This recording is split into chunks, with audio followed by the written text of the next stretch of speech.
నమస్కారం అండి. మనకి సెకండ్ ఇయర్ సిలబస్ లో ఉన్న వాటిలో కావ్య ప్రకాశం ఒకటి ఆల్రెడీ గురువు గారు పాఠం చెప్పేశారు. కావ్య ప్రకాశం పాఠం అయిపోయింది. అయితే క్విక్ నోట్స్ అంటామే, గబగబా గుర్తు పెట్టుకోవటం ఎట్లా అనే దాని గురించి నేను రాసుకున్న నోట్స్ లో కొంత మీతో డిస్కస్ చేస్తా. ఇది టోటల్ లెసన్ కాదు, కేవలం పాయింటర్స్ ని మనం చూస్తాం. పెట్టాను పెట్టాను అనంతకృష్ణ సార్ చూస్తూ ఎవరా మనవరాలు? సార్ మీ అభిమానురాలండి. మా మనవరాలు చూపించండి, మరి చూద్దాం. రా రా.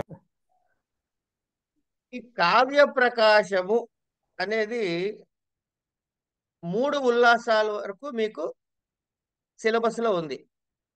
అయితే మిగతా ఉల్లాసాలు లేకపోతే ఎట్లాగండి అని అనుకోక్కర్లే. ఇందాక నిన్న మొన్న అనుకున్నట్లు ఇందులో కవర్ చేసిన టాపిక్స్ వేరే గ్రంథాల నుంచి ఇచ్చారు. అప్పుడు ఏమవుతుందంటే వివిధ రచయితల ఆలంకారికుల గ్రంథాలతో పరిచయం అవుతుంది. కావ్యం యొక్క స్వరూపము, లక్షణము, వాటి విశేషాలు విస్తృతంగా తెలుసుకునే అవకాశం కూడా ఉంటుంది. ఇవాళ ప్రథమోల్లాసం వరకు చూసే ప్రయత్నం చేద్దాం. అదేంటండి ఓన్లీ ప్రథమోల్లాసమైనా, మాకు 3 ఉన్నాయంటే నా దగ్గర నోట్స్ ప్రథమోల్లాసం వరకే రాసుకున్నది కనపడుతోంది కాబట్టి, మిగతా కూడా ఉన్నాయి, ఎక్కడ వెతికితే దొరుకుతాయి.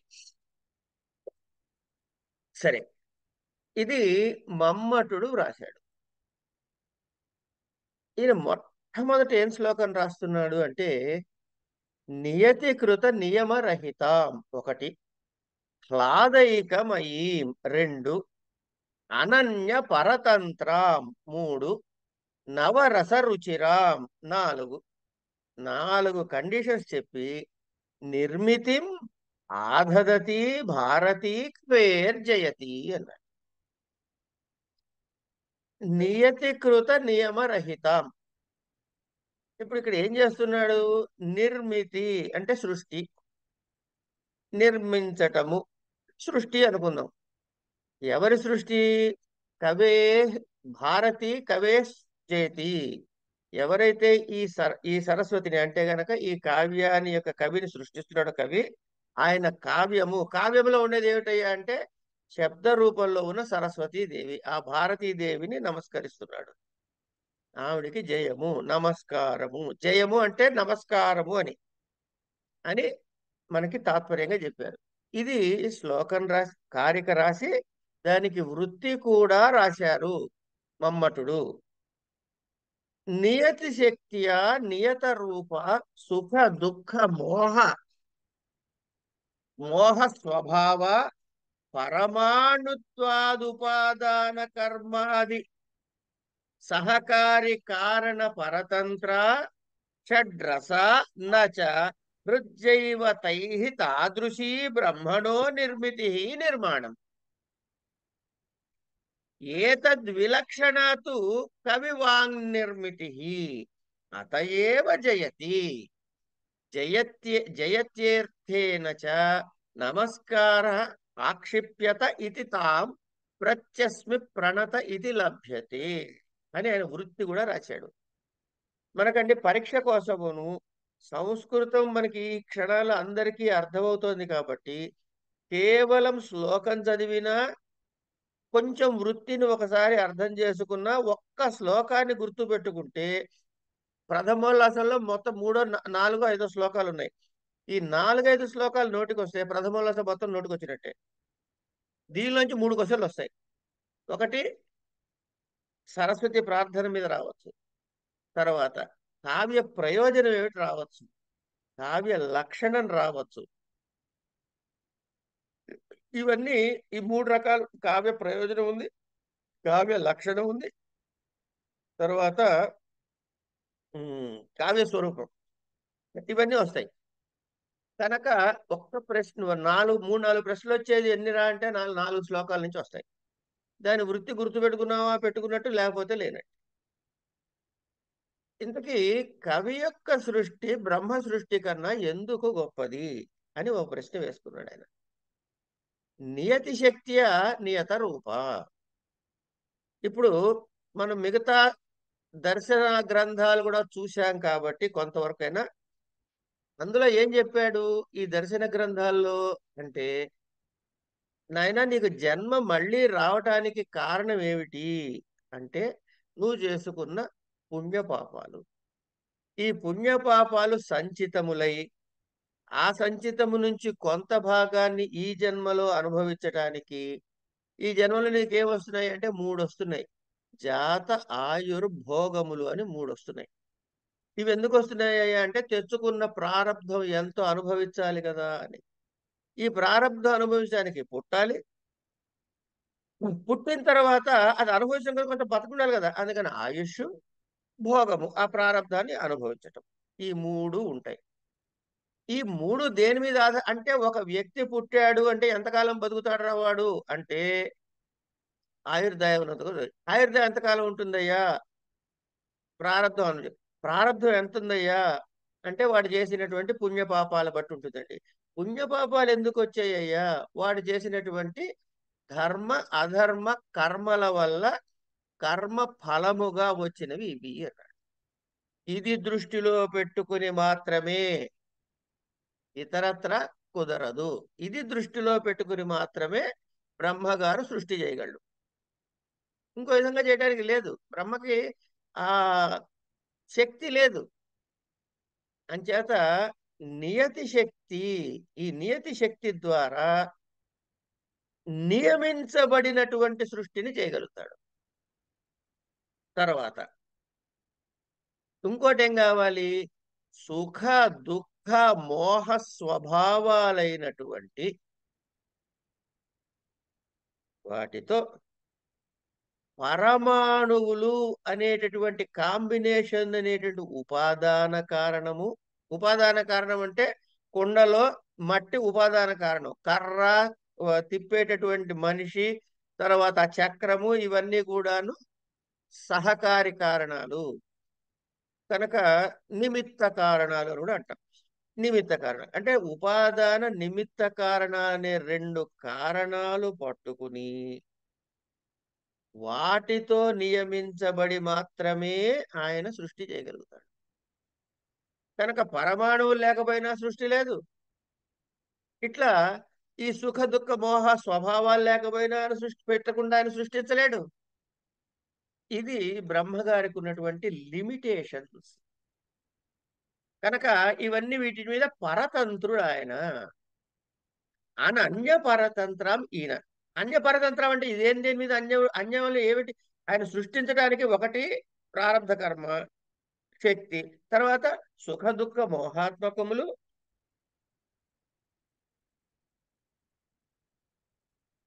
సుఖ దుఃఖ మోహాత్మకములు, పరమాణువులు అనేటువంటి ఉపాదాన కారణము, తర్వాత ఏమన్నా కర్మలు ఇత్యాదులు అనేటువంటి సహకారి కారణాల అనేటటువంటి పరతంత్రము వేరే వాటి మీద ఆధారపడి ఉండి మాత్రమే చేయగలడు. అట్లాగే నవరస రుచిరా, ఆయనకి ఆయన సృష్టిలో తీపి కారం పులుపు ఇట్లా షడ్రసాలు మాత్రమే ఉన్నాయి. తర్వాత ఇప్పుడు ఆయన ఒక పాత్ర ఒక వ్యక్తిని సృష్టిస్తే వాడికి బాధ వచ్చింది, ఏడుస్తాడు, శోకం ఉంటుంది. ఏమండి వాడికి కోపం వచ్చింది, ఎవరినో కొడతాడు, అక్కడ ఏదో వీరరసమో అంటే ఈ షడ్రసాలు మాత్రమే ప్రకటించగలడు బ్రహ్మ సృష్టిలో. ఇది బ్రహ్మ యొక్క సృష్టి లక్షణాలు. అయితే వీటికన్నా భిన్నముగా, ఈ లక్షణాల కన్నా భిన్నంగా కవి సృష్టిస్తాడు. ఎట్లా? ఇప్పుడు బ్రహ్మగారు సృష్టించాలి అంటే ఆయన తప్పకుండా వాడి ఇందాక చెప్పుకున్న ఉపాదాన కారణాలు, తర్వాత వాడి పుణ్యపాప విశేషాలు, వాడికి ఎంత ఆయుర్దాయం, ఇవన్నీ ఫిక్స్డ్. కనుక ఇప్పుడు నన్ను పుట్టించాడంటే నాకు ఆయుర్దాయం పెట్టేశాడు ఆయన, నాకు తెలియదు అది. ప్రపంచంలో సస్పెన్స్ అంటూ ఏమన్నా ఉందంటే ఆయుర్దాయం ఒకటే. మిగతావన్నీ తెలుసుకోవచ్చు, ఆయుర్దాయాన్ని తెలియదు ఎంత గొప్పవాడికైనా సరే. సరే, అయితే కవి ఓ పాత్రను సృష్టించాడు. బ్రహ్మ నన్ను సృష్టించినట్టు మిమ్మల్ని సృష్టించినట్టు కవి ఒక పాత్రను సృష్టించాడు. ఈ కవి సృష్టించిన పాత్రని కావాలంటే తర్వాత పేజీలోనే తీసేయచ్చు, లేకపోతే కథ చివరి వరకు అట్టు పెట్టుకోవచ్చు. అది కవి ఇష్టం. అంటే ఎటువంటి నియమాలకి పట్టుబడకుండా తను సృష్టించిన పాత్రలని నడిపించగలడు బ్రహ్మ కన్నా గొప్పగా. ఇక బ్రహ్మ సృష్టిలో ఉన్నటువంటి నాకు సుఖం వస్తే ఆనందం వస్తే ఒక రకంగా షడ్రసాలు నాలో ప్రకటించబడుతూ ఉంటాయి. కానీ అంటే వాడికి దుఃఖం ఉంటుంది, సుఖం ఉంటుంది, మోహం ఉంటుంది, ఇవన్నీ ఉంటాయి. కానీ కవి రాసిన గ్రంథం చదువుతున్న వాడికి ఏమిటుందంటే ఆనందమే ఉంటుంది. అక్కడ భయంకరమైన సస్పెన్స్ థ్రిల్లర్ లో వాడు వెనక నుంచి కసక్కన పొడిస్తే అరే భలే పొడిచాడు అని మనం ఆనందపడతామే కానీ అయ్యో పొడిచామని ఎవడు ఏడవడు కథ చదువుతూ. కనుక ఆహ్లాద ఏకమయ్యి ఆ కవి సృష్టిలో ఆనందం తప్ప ఇంకోట్లేదు. పైగా ఈ ఉపాదాన కారణాలు వీటన్నిటి వల్ల అలాంటి పరతంత్రం లేకుండా స్వతంత్రంగా ఇప్పుడు ఈ పాత్రను సృష్టించదలుచుకున్నాడా సృష్టిస్తాడు, తీసేయదలుచుకున్నాడా తీసేస్తాడు. నాకు ఇంకో 10 పాత్రలు కావాలండి, వేసుకో పెట్టేస్తాడు కొత్త రకరకాల పాత్రలు. లేదంటే తీసేవతల పారేస్తాడు. కవి ఏది చేయదలుచుకున్నా చేయగలడు. ఎవడి మీద ఆధారపడి వాడి సృష్టి జరగదు. కనుక అన్యపరతంత్ర, ఎవడి మీద ఆధారపడి లేడు. అలాంటి నవరస రుచిరా. బ్రహ్మ సృష్టిలో 6 రసాలు, ఈయనకి 9 రసాలు. ఇట్లా అందుకని ఆ బ్రహ్మ సృష్టి కన్నా ఈయన సృష్టి చాలా గొప్పదయ్యా అంటాడు. ఇట్లా ఈ బ్రహ్మ సృష్టి ఎలాంటి ఇబ్బందులు ఉన్నాయో, ఎలాంటి గుణాలు ఉన్నాయో వాటన్నిటికన్నా భిన్నముగా ఉత్తమముగా ఉండేది కవి సృష్టి. మధురామ్ల తిక్తాదులు రసాలు 6 ఉంటే అవి ఆనందం కలిగిస్తాయన్నమాట. కానీ కవి సృష్టిలో 9 రసాలు ఉన్నాయి. ఈ 9 రసాలు కూడా ఆనందాన్ని కలిగించేవి. అంటే ఆ బీభత్స రసం మామూలు జీవితంలో గమనిస్తే వాడు తట్టుకోలేడు. కానీ బీభత్స రసం చూసినా ఆనందిస్తాడు. మహాభారతంలో చివరిలో అంత రక్తపాతం ఉంది, ఎక్కడ పడితే అక్కడ రక్తం ఉంది, మా శవాలునే, కాళ్ళు చేతులు లేని వాళ్ళు, తలలు లేని వాళ్ళు అని వర్ణిస్తూ ఉంటే ఈయన రాశాడండి తిక్కని పద్యంలో అంటావే గాని ఎవడు దుఃఖపడ్డు. కనుక ఆనందాన్ని మాత్రమే కలిగిస్తాయి ఈ నవరసాలు కూడా. ఇది కవి యొక్క గొప్పతనము. బ్రహ్మ నిర్మాణము కంటే విలక్షణమైనది, సర్వోత్కృష్టమైనది అని చెప్పి నమస్కరిస్తున్నాను అంటాడు. సరే, బానే ఉందయ్యా, బ్రహ్మ సృష్టి కన్నా కవి సృష్టి బానే ఉంది. ఇంతకీ బ్రహ్మ సృష్టి ఎందుకు చేస్తున్నాడు అంటే ప్రపంచానికి నిర్మాణము, దాని కర్మ ఫలితము, కర్మ పరిపాకం కావటం ఇత్యాదేమో చెప్పుకుంటారు. మరి కవి గ్రంథం ఎందుకు రాయాలి అసలు? వీడు రాయాల్సిన అవసరం ఏమిటి? కనుక కవి సృష్టి యొక్క ప్రయోజనం ఏమిటి అంటే, ఒక కావ్యం రాయాలి అంటే ఒక ప్రయోజనం ఉండాలి. ఓ సుమతి శతకారుడు సుమతి శతకం రాశాడంటే పిల్లలకు ఉపయోగపడాలని రాశాడు. ఇంకో ఆయన ఏదో రాశాడంటే ఇంకోటి ఏదో ఉపయోగపడాలని రాశాడు. లేకపోతే ఇంకో ఫలానా వారు ఏదో అంటే లేటెస్ట్ గా ఇవాళ రేపటి కాలంలో చెప్పుకోవాలి అనుకుంటేనే ఇవన్నీ. ఏ సస్పెన్స్ థ్రిల్లరో రాశాడు అనుకోండి, అది ఒక ఒక ఆనందం. అంటే ఒక పర్పస్ ఉండాలి కదా.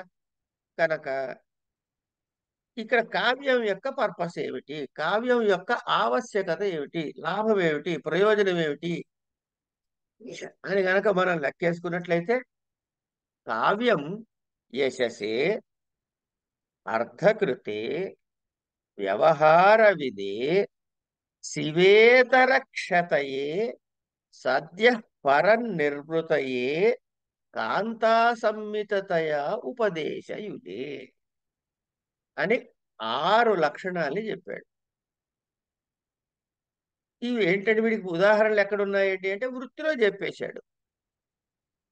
కావ్యం యశసే అర్ధకృతే వ్యవహార విదే శివేతరక్షతయే సద్య పరనిర్వృతయే కాంతా సంమితతయో ఉపదేశయుజే. అంటే ఇక్కడ ప్రయోజనం ఏమిటయ్యా అంటే, ఈ కావ్య ప్రకాశం అనే గ్రంథంలో కావ్య లక్షణాన్ని గురించి చెప్పటానికి ముందు, ఎలా రాస్తే అది కావ్యం అవుతుందో తెలపటానికి ముందు ఇది నిర్మించబడింది. అది ఎందుకు రాయబడుతోందో అని చెప్పడానికి ప్రయోజనం ఉండాలి కాబట్టి ఆ ప్రయోజనం చెప్పబడుతోంది. యశస్సు కొరకు, ధనం కొరకు, వ్యవహార జ్ఞానం కొరకు, అమంగళాలు తొలగిపోవటం కొరకు, తర్వాత చదివిన వెంటనే గొప్పదైనటువంటి సత్య పరనిర్వృతయే, గొప్పదైనటువంటి ఆనందం కలగటం కోసము, కాంతా సంమితతయా అంటే ఒక ప్రేయసి లేకపోతే కాంత తనదైనటువంటి సమానమైన దాంతోట ఉపదేశములాగా అంటే ప్రేమతో చెప్పినటువంటి లాగా చెప్పేటటువంటి వ్యవహారం మనకి కలిగించడానికి, అంటే మన నొప్పించకుండా చెప్పటం, హితబోధ చేస్తుంది అని. అంటే మన ఎటువంటి చెడు మార్గాల్లోకి పోకుండా సన్మార్గంలో ప్రవర్తించేలా చేసేటటువంటిది కాదు. రామాయణం చదువుతున్నాము, రాముళ్ళ ఉండాలి అనుకుంటాడా అనుకోడా కనీసం. అట్లా కనుక ఇది దీని యొక్క ప్రయోజనాలు అని చెప్పి వృత్తిలో దీనికి ఎక్స్ప్లెనేషన్ ఇచ్చాడు. కాళిదాసానామివ యశ. యశస్సు ఎవరికి? ఈ రోజు కూడా ఆయన ఎప్పుడు పుట్టాడో తెలియదు. నిజానికి ఇప్పటికీ కొట్టుకుంటున్నారు ఒక లాక్షణికులను, తర్వాత ఈ హిస్టారియన్స్ను, రకరకాల వాళ్ళు. కాళిదాసు ఫలానా వాడంటే ఫలానా కాలంలో వాడని, కాళిదాసు వాడు ఈ దేశంలో పుట్టంటే ఆ దేశంలో పుట్టాడని. ఇట్లా కాళిదాసానాం ఇవ యశ, శ్రీహర్షాదేర్ శ్రీకర్ష ధావకాదీనామివ ధనం, చితాచార పరిజ్ఞానం, ఆదిత్యాదేర్మయూరాది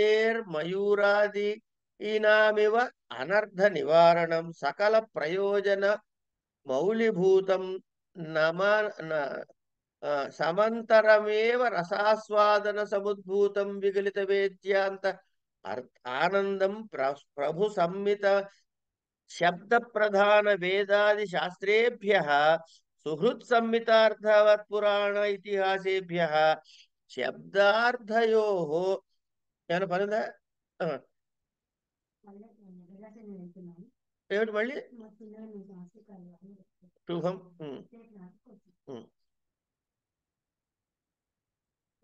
శబ్దార్థయో గుణభావేన రసాంగభూత వ్యాపార ప్రవణతయా విలక్షణం యత్ కావ్యం లోకోత్తర వర్ణనా నిపుణ కర్మ తత్కాంతేవ సరసతాపాదనేన అభిముఖీకృత్య రామాదివద్వర్తవ్యం న రావణాదివత్ ఇత్యుపదేశం చ యథాయోగ్యం కవేః సహృదయస్య చ కరోతి ఇది సర్వథా తత్ర యతనీయం అని వృత్తిలో దాని వివరణ ఇచ్చాడు.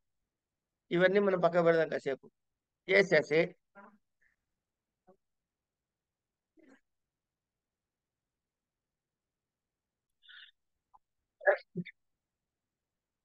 కానీ ఈ రోజు కూడా కాళిదాసు యొక్క విశేషాలు చెబుతున్నాం. కాళిదాసు యొక్క యశస్సు మనం అనుభవిస్తున్నాం, ఆనందిస్తున్నాం, ఆయనకి యశస్సును ఆపాదిస్తున్నాం. సరే, ఈ శ్రీహర్షాదుడు, ధావకుడు వీళ్ళందరూ ధనము కోసము చేశారు అంటారు. అంటే ఏం చెబుతారంటే వీళ్ళు కావ్యాలు రాసి ఎవరో ఒకళ్ళకి ఇచ్చేసి వాళ్ళ పేరు మీద వేసుకునేందుకు. మనకి సినిమా ఇండస్ట్రీలో కూడా అట్లాంటి కొన్ని ఉంటాయి. ఏమండి, ఇది మల్లాది రామకృష్ణ శాస్త్రి గారు అని ఒక ఆయన ఉన్నాడు, ఆయన గొప్ప కవి కానీ చాలా పేదరికంలో ఉండేవాడు. ఆయన పాటలు రాసి భోజనం కోసం డబ్బులు లేకపోతే, ఇవన్నీ విన్న మాట్లాడి నిజాలు నాకు తెలియదు. లేకపోతే ఆయన రాసిన పాటలు కొంతమంది ప్రఖ్యాతులైనటువంటి ఆనాటి సాహిత్య రచయితలు అవి కొనుక్కుని, డబ్బులిచ్చి కొనుక్కుని వారి పేరు మీద ప్రకటించుకున్నారని, అట్లా ఆయన రాసిన పాటల్లో ఉన్న కొన్ని శబ్దాల యొక్క పోకడలు, ఈయన పేరు మీద వచ్చిన పాటల్లో ఉన్న పోకడలు గమనించి ఇది ఆయన దగ్గర కొనుక్కున్న బాబతే వీడు అన్న ఉన్న మాటలు కూడా మనకి వినపడతాయి. సరే, సినిమా పాటలు ఇది సాహిత్యమే కదా. అంటే ఒకళ్ళు రాసినది డబ్బు కోసమని అమ్ముకునేటువంటి వ్యవస్థ కూడా కావ్య ప్రయోజనాలు ఒకటి. అట్లాగే ఇప్పుడు మనం లాస్ట్ ఇయర్ ఈ ఇయర్ కదా, లాస్ట్ ఇయరే శిశుపాల వధ చదువుకున్నాం. శిశుపాల వధలో చదువుకున్నప్పుడు అందులో ఏం చేశాడు, ఎట్లా వెళ్ళాలి, ఎక్కడికి వెళ్ళాలి, ఎవరు వెళ్ళాలి, దీని మంచేది చెడేది, రెండు మంచి పనులు చేయాల్సి వచ్చినప్పుడు, రెండు ముఖ్యమైనప్పుడు ఏ పనికి వెళ్ళాలి, ఇవన్నీ వచ్చేలేదే చర్చలో అక్కడ. ఏమండి మనం రాజసూయానికి వెళ్ళాలా, లేకపోతే ఈ శిశుపాలుడు వేషాలు వీడు చంపాలా, ఏవో లెక్కలు ఉన్నాయి కదా. ఇక్కడ ఒక చర్చ జరిగింది. కవి చేసిన చర్చలో ఆయా పాత్రల ద్వారా మనకి ఒక వాళ్ళు ఏం చేశారో చూపించాడు. ఎందుకు అలా చేశాడో సహేతుకంగా చెప్పాడు. కనుక అక్కడ ఏమైంది, మనకి మనకి నిజ జీవితంలో అలాంటి సందర్భాలు వస్తే ఒక నిర్ణయం చేసుకునేటప్పుడు ఇవి ఉపయోగపడతాయిగా. సరిగ్గా ఇదే పంచతంత్ర కథలు. పంచతంత్ర కథల్లో పిల్లి మీద పిట్ట మీద పెట్టి చెప్పినటువంటి లోక వ్యవహారం వల్ల 6 నెలల్లో రాజ్యాన్ని ఏలేటటువంటి వాడిగా నీ కొడుకులు తయారు చేస్తారని ఆయన శపథం చేయటంలో ఏంటి అర్థం? చెప్పినవి ఏమన్నా కథలా? పిట్టల మీద, కుక్కల మీద, పిల్లుల మీదనా? కానీ నేర్పించింది ఏమిటి అంటే రాచతంత్రాన్ని నేర్పించాడు. 5 రకాల తంత్రాలు నేర్పించాడు ఆయన. పంచతంత్రం అంటే వ్యవహారానికి లోక వ్యవహార జ్ఞానము కావ్యాల ద్వారా లభిస్తుంది. అదొక లాభం, ప్రయోజనం. తర్వాత శివేతర క్షతయే, శివము కానిది నశించుటకు. మయూరుని ఉదాహరణగా చెబుతారు. మయూరుడు సూర్య శతకాన్ని రాసి దాని ద్వారా తనకు వచ్చినటువంటి అనారోగ్యాన్ని పోగొట్టుకున్నాడు అనేటటువంటి విషయాన్ని మనం చెబుతారు. అట్లాగే శివేతర క్షతయే కాంతా సంహితయ ఉపదేశ యుజే, సత్య పరనిర్వతయే రసానందం. ఎటువంటి ఇదైనా సరే కావ్యం చదువుతున్నప్పుడు చదివి చదవకుండానే వాడికి ఒక ఆనందాన్ని, అందులో ఉన్న రసముని ఆనందించగలుగుతాడు. అది బీభత్స రసం కావచ్చు, వీరరసం కావచ్చు, లేకపోతే హాస్యరసం కావచ్చు, ఏ రసమైనా కానీ కాక ఆ రసాన్ని ఆనందించగలుగుతాడు పాఠకుడు, సహృదయుడైన పాఠకుడు. కనుక సత్యపర నివృత్తి ఆనందం. అందుకే కావ్యానందము బ్రహ్మానందం కన్నా ఒకటే మెట్టు కిందకి అంటారు. ఎందుకంటే అంతే ఆనందాన్ని అనుభవిస్తాట. కాంతా సంహితయో ఉపదేశ ఇది. కాంత నేర్పించినట్టుగా, ఈ కాంత నేర్పించడం ఏమిటండి అంటే మనకి పైన చెప్పాడు వృత్తిలో ఏమని అంటే వేదాది శాస్త్రేభ్య ప్రభు సంహితం. ఇక్కడ మనకి 2 అంశాలు ఉన్నాయండి. 2 అంశాలు ఉన్నాయి. ఏం చెప్పబోతున్నాడు? శబ్దము అర్థము అన్నవి 2 కావ్యానికి లక్షణం. కావ్యంలో ఉండే 2. ఒకటి శబ్దం, అక్కడ ఉండే శబ్దం, పుస్తకంలో రాసినటువంటి శబ్దం, అది మీకు స్ఫురింపజేసినటువంటి అర్థం. శబ్దము అర్థము 2 ఉన్నాయి. వేదం మీకు అర్థం చెప్పదు, శబ్ద ప్రధానం. అది ప్రభు సంహితం. సత్యం వద, ధర్మం చర, అయిపోయింది. ఇవి కమాండ్. ప్రభు చెప్పినట్టు అనకపోతే శిరచ్ఛేదమే. అట్లా ప్రభు సంహితములు అంటారు వేద శాస్త్రాలని, వేదములు శాస్త్రాదులు. వాటిలో ఉన్నటువంటి సారాన్ని సామాన్యుడికి అర్థమయ్యే విధంగా సుహృత్ సంహితము అంటే మిత్ర సంహితములుగా. ఇప్పుడు ఏం చేస్తాడు నాయన, సత్యం వద ధర్మం చర అని చెప్పి వేదంలో చెప్పి చూసావా, ఎందుకు చెప్పాలో తెలుసా అని మనకి స్నేహితుడు చక్కగా కూర్చోబెట్టి దాని అర్థాన్ని మనకి అర్థమయ్యేలాగా చెబుతాడు. కనుక వేదములో చెప్పిన శబ్దముల యొక్క కమాండ్స్ ని పురాణ ఇతిహాసాదుల్లో స్నేహితుడు మనకి అర్థాన్ని వివరించి చెప్పినట్లుగా మిత్ర సంహితాలు అన్నాడు. కనుక అక్కడ శబ్ద ప్రధానము, ఇక్కడ అర్థ ప్రధానము. కానీ ఈ రెండిటి యొక్క ప్రభావము, శబ్దార్థముల యొక్క ప్రభావము వల్ల కాంతా సంమితతయ, ఒక కాంత తన సఖుడికి ఏ విధంగా మంచి మాటలతో ఆ మాట ఈ మాట రెండూ చెప్పి ఉపదేశం చేసినట్లు, ఎంత చక్కగా సరసముగా, రే రాముళ్లాగా ఉండండి రా నాయన, రావణాసురుల్లా వద్దురా నాయన అని చక్కటి మాటలతో ఆనందం కలిగించేలాగా మన మనసుని మరలించి ఎటు తను తిప్పుకోదలుచుకుందో అటు తిప్పుకునేలాగా. ఇప్పుడు కావ్యాన్ని కాసేపు పక్కకు పెడదాం. చదువుకునే పిల్లలు ఏదో ఓ పుస్తకం కొంటారు. ఓ పుస్తకం కొని ఏదో పర్సనాలిటీ డెవలప్మెంట్ అనుకుందాం కాసేపు, అది కావ్యం కాదు. ఓ పుస్తకం కొన్నారు, అది చదివి ఏం చేస్తాడు? అందులో ఇచ్చిన ఉదాహరణ క్యారెక్టర్ ని వీడు అనుసరించే ప్రయత్నం చేస్తాడు. చేయటం ద్వారా ఏమవుతున్నాడు? తనని తాను సంస్కరించుకుంటున్నాడు. కనుక అక్కడ వాడు కొట్టాడా తిట్టాడా? లేదు. కథ చెప్పాడా? చెప్పలేదు. కానీ అది చదవటం ద్వారా తనని తాను సంస్కరించుకున్నాడు. అదేదో మంచి కాంత కనుక తన సకుడికి చెప్పినట్టుగా వింటాడు. దీనికి ఒక చక్కటి కథ చెబుతారండి పెద్దవాళ్ళు. కొంత ఆ, కథ ఎక్కడైనా డిస్టార్ట్ అయితే పట్టించుకోవద్దు, తాత్పర్యాన్ని తీసుకుందాం. ఘంటాకర్ణుడు అని ఒకడు ఉండేవాట. ఈ కథ మీరు విన్నారో లేదో నాకు తెలియదు, కానీ ఘంటాకర్ణుడు అని ఒక పేరు చెప్తారు.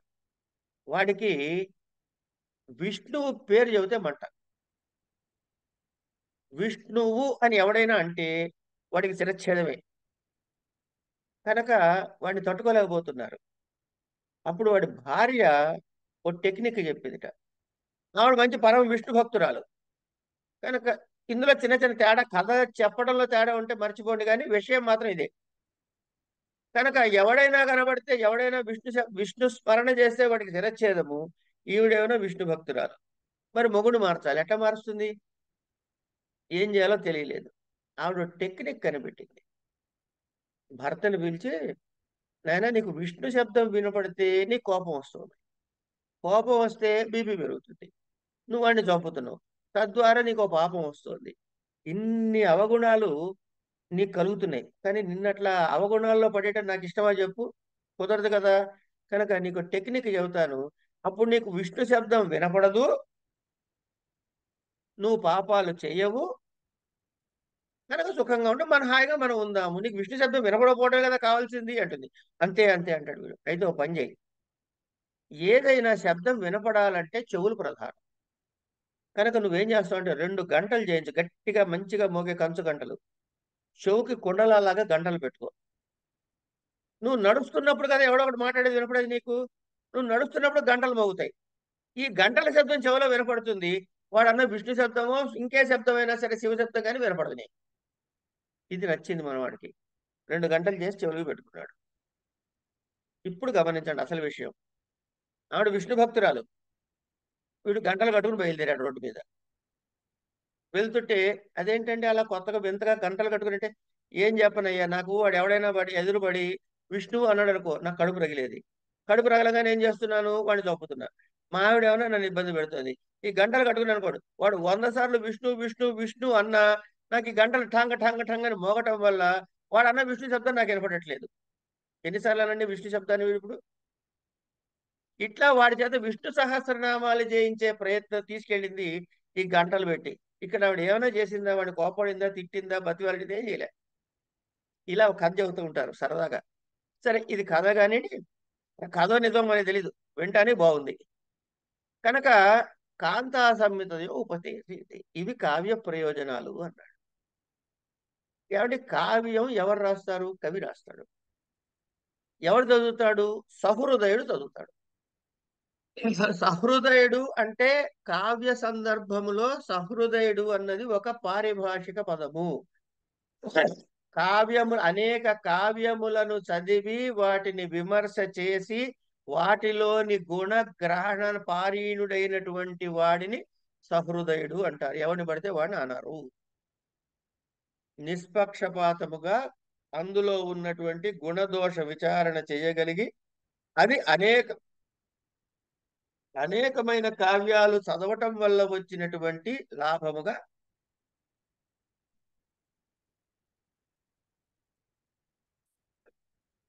ఎవరికి వస్తుందో వాడు సహృదయుడు.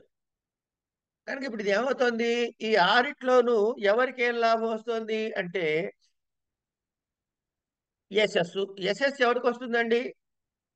కంపల్సరీగా యశస్సు అన్నది రచయితకి. కనుక కావ్యంలో మామూలుగా కనిపించని లోకాతీతమైన చమత్కారాలు కవి యొక్క చేసేటటువంటి కర్మ వల్ల ఇంత లాభం కలుగుతుంది. వీటిలో కొన్నేమో కవికి, కొన్నేమో సహృదయుడికి అనుకున్నాం. యశస్సు ఉంది, అది కవికి చెందుతుంది. అర్ధకృతే, అది రాసిన కవికే చెందుతుంది. వ్యవహార విదే, ఈ వ్యవహార విదే అన్నది ఎవరికి చెందుతుంది అంటే కవికి చెందుతుందండి. ఎందుకంటే ఆయనకి తెలుసు కాబట్టి అది రాయగలిగాడు, కనుక కవికి చెందుతుంది. కానీ అది చదవటం ద్వారా సహృదయుడు కూడా తెలుసుకుంటాడు కదండి, కనుక సహృదయుడికి చెందుతుందండి అనొచ్చు. కనుక ఈ వ్యవహార విధి అనేది ఇద్దరికీ చెందుతుంది. అయిన తర్వాత శివేతర క్షతయే.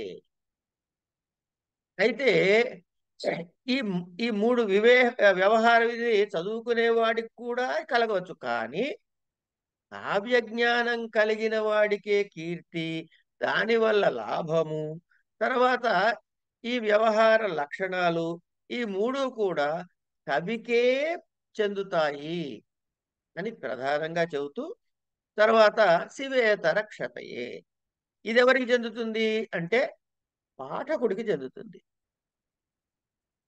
ఇప్పటికి కూడా మనకి ఏమండి నాకు డబ్బులు లేవండి, చాలా ఇబ్బంది పడుతున్నానంటే పెద్దవాళ్ళు ఏం చెప్తారు, నాయన కనకధార స్తోత్రం చదువుకోపో అంటాడు.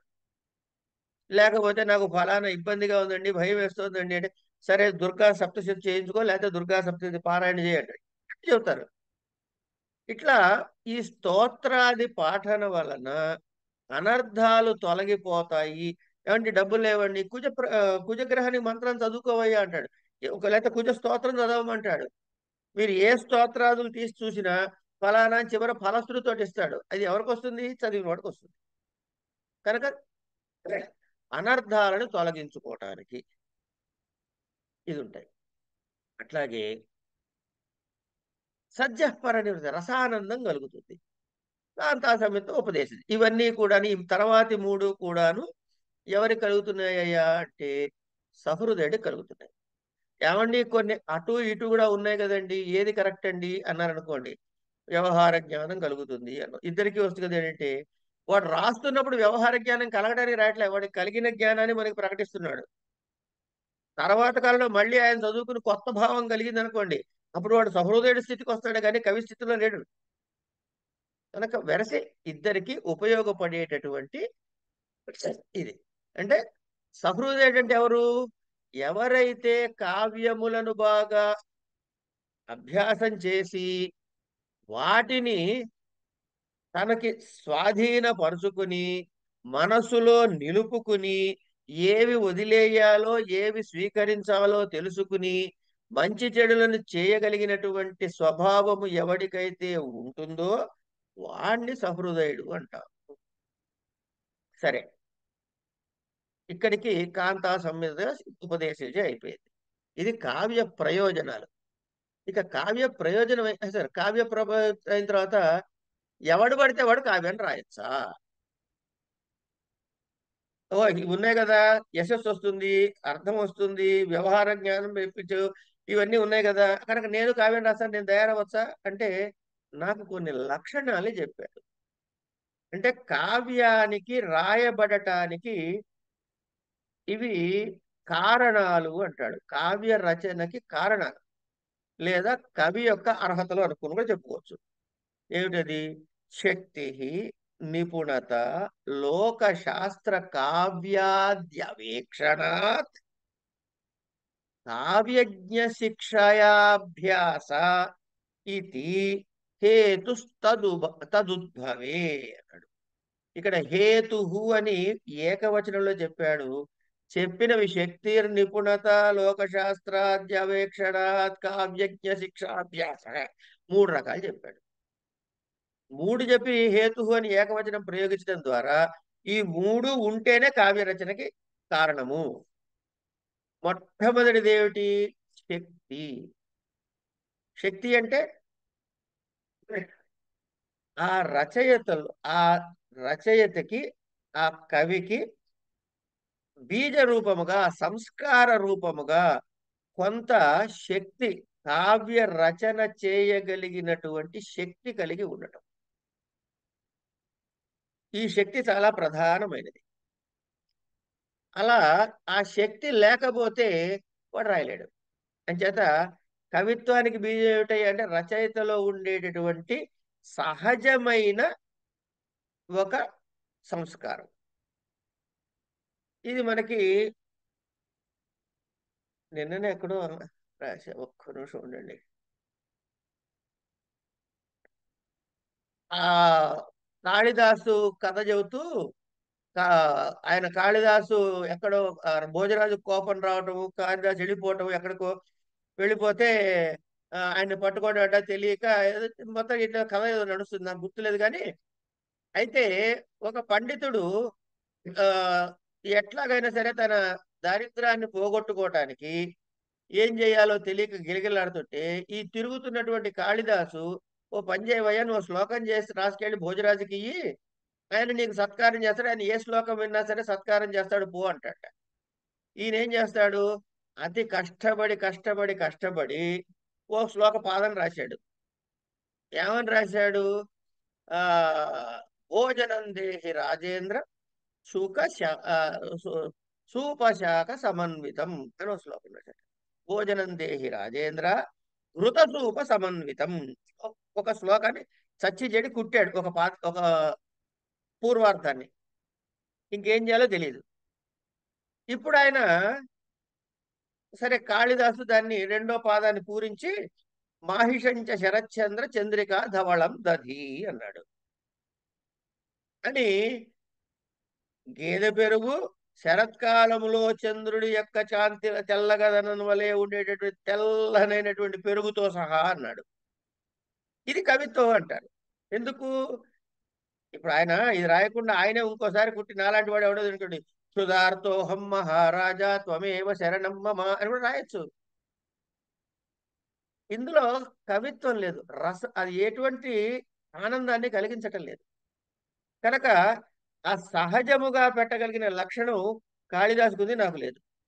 అందుకని నేనేం రాస్తాను? క్షుధార్థోహం మహారాజా త్వమేవ శరణమ్మ. ఎక్కడో విన్న శ్లోకంలో త్వమేవ శరణమ్మ, ఈ క్షుధార్థోహం మహారాజా సరిపోయింది. కానీ ఇది కవిత్వం అనిపించుకోదు.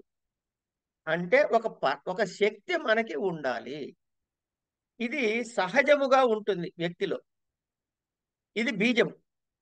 ఇది ప్రకటమవుతుంది. ఇది ఎందుకు వచ్చిందంటే వాడికి ఉన్న సంస్కార శక్తి వల్ల వచ్చింది. దీన్నే ప్రతిభ అని కూడా అంటాం.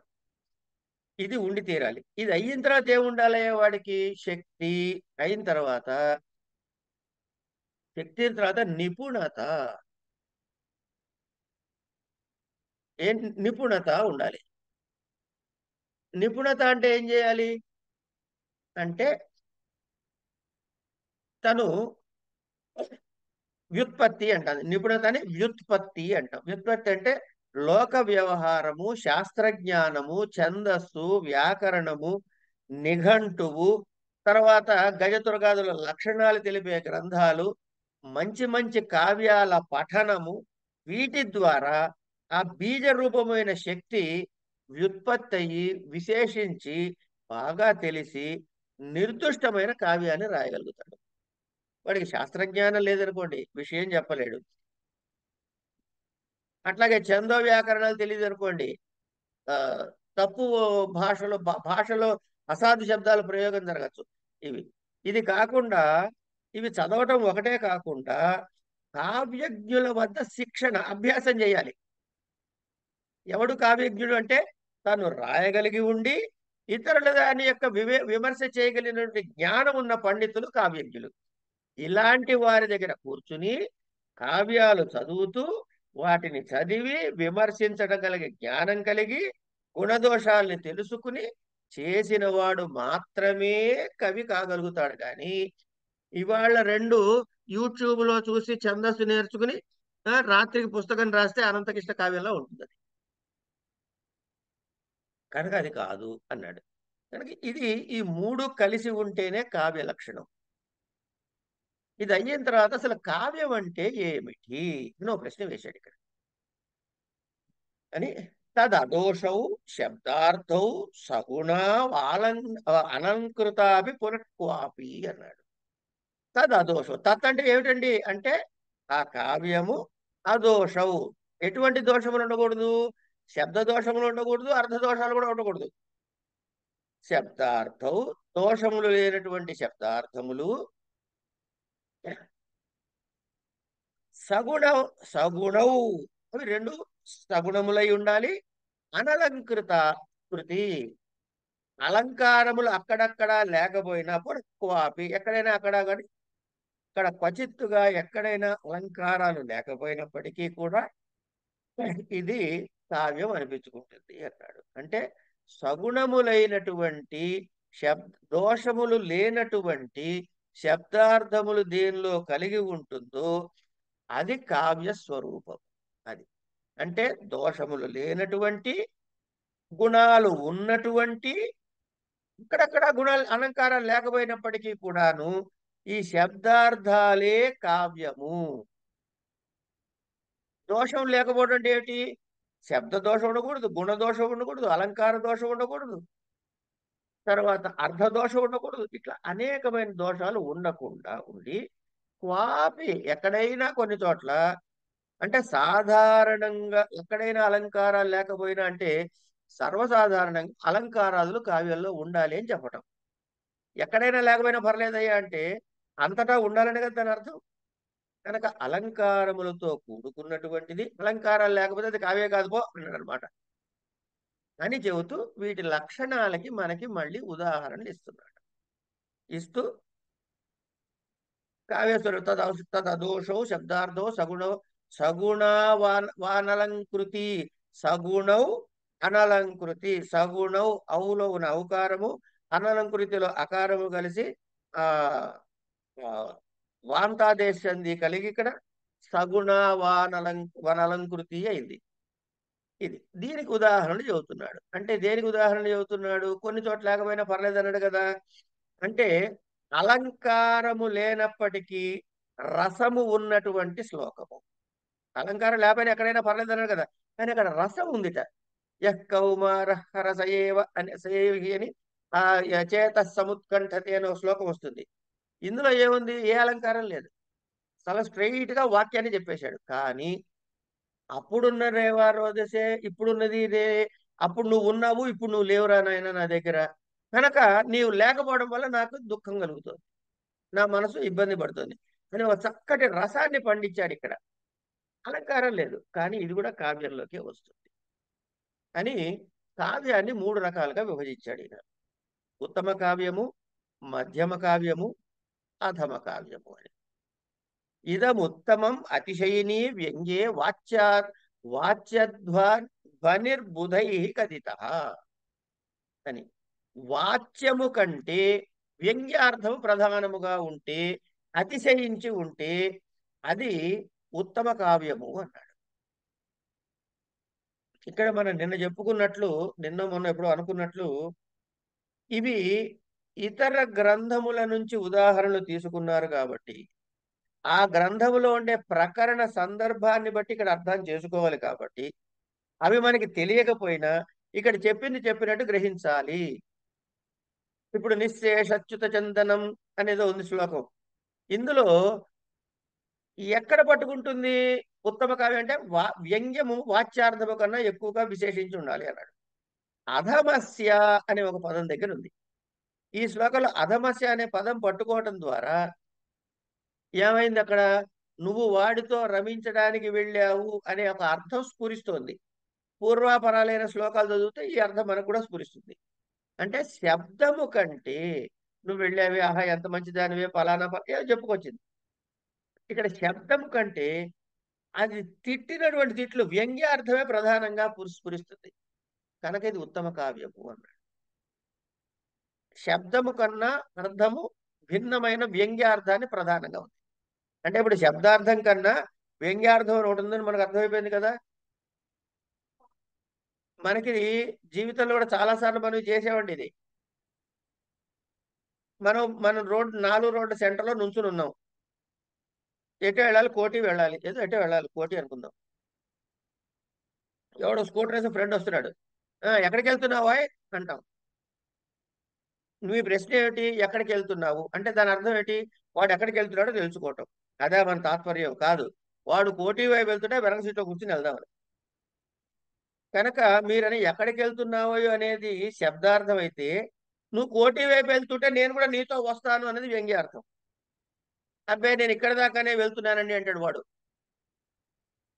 అబ్బే అనకపోతే ఇక్కడ దాకా వెళ్తున్నాను శబ్దార్థమే. అబ్బే అంటే నీ తీసుకెళ్లే అవకాశం నాకు లేదని చెప్పేశాడు వాడు. ఇట్లా ఉత్తమ కావ్యాన్ని చెప్పారు. అంటే శబ్దార్థము కంటే దాటి ఎక్కువగా ప్రధానముగా వ్యంగ్యార్థం వస్తే ఉత్తమము. సింపుల్. ఈ రెండు కలిసి సమానంగా ఉంటే మధ్యమం. గుణీభూత వ్యంగ్యము అంటే శబ్దార్థముని వదిలేసి భిన్నార్థాన్ని ప్రకటిస్తే ఉత్తమ కావ్యం అండి. శబ్దార్థాన్ని ఉంచుకుంటూ భిన్నార్థాన్ని కూడా స్ఫురింపజేస్తే మధ్యమ కావ్యం. గ్రామతరణం అనేటువంటి శ్లోకాన్ని మనకిస్తారు. ఇక్కడ ఏమైంది? ఆ వాడు అక్కడికి వెళ్ళాడు, ఎక్కడే దొరికే ఆ పువ్వు కోసుకొచ్చాడు, అది ఫ్రెష్ గా ఉంది కనుక ఇప్పుడే కోసుకొచ్చినట్టు తెలుస్తోంది. అంటే ఇప్పుడు ఈ అశోక పుష్పగుచ్చం అనేది అర్థం మనకి తాత్పర్యాన్ని బోధించడానికి ఇది అవసరం ఉంది. ఈ అశోక గుచ్చాన్ని వదిలిపెట్టట్లేదు అర్థంలో మనం. కానీ ఇది ఫ్రెష్ గా ఉంది కనుక నేను ఇప్పుడే వస్తున్నా అక్కడి నుంచి, నువ్వు రాలేదు కాబట్టి ఇది కోసుకొచ్చాను, నువ్వు వస్తే నీకు తెలిసేది. ఇన్ని రకాలైన అర్థాలు అందులో ఇరికిచ్చాడు కాబట్టి శబ్దమును వాడిన శబ్దమును త్యాగము చేయకుండా దాన్ని అనుసరించి వ్యంగ్యాన్ని గోచరింపజేసాడు. ఇది మధ్యమ కావ్యం. దీన్నే గుణీభూత వ్యంగ్యము అన్నారు. అది అయిన తర్వాత అధమ కావ్యము అంటే శబ్ద చిత్రము వాచ్య చిత్రము. శబ్ద చిత్రము అర్ధ చిత్రము అని రెండు. అంటే అందులో శబ్దముల యొక్క మ్యాజిక్ కనబడుతుంది. దీనిలో ఏ వ్యంగ్యము ఉండదు. కేవలం ఆ శబ్దాల యొక్క నడకని బట్టి మనకి ఒక రకమైన ఆనందం కలుగుతుంది. ఇది ఒకటి. అదే ఆ అర్ధ చిత్రం అనుకోండి. అర్ధ చిత్రం అంటే అందులో ఉన్నటువంటి అర్థాన్ని అనుసరించి మనకు ఒక కొత్త రకమైనటువంటి ఆనందం కలిగిస్తుంది. కానీ అందులో కూడా వ్యంగ్యం ఏమి ఉండదు. అక్కడ ఏది చెప్పాడో ఆ శబ్దార్థాన్ని యథాతథంగా గ్రహిస్తేనే వాడు చెప్పదలుచుకుని అర్థం అవుతుంది. తద్భిన్నమైన అర్థం మనకేం గోచరించదు అక్కడ. దీన్ని శబ్ద చిత్రము వాచ్య చిత్రము అవ్యంగ్యము అన్నారు. ఇది అవరం స్మృతం అంటాడు. అంటే అవరం అంటే నీచమైనది, తక్కువైనది అని తెలుసుకోవయ్యా అని మనకి కావ్య ప్రకాశంలోని ప్రథమోల్లాసం చెప్పాడండి. ఇక్కడికి ఆపుకుందాం.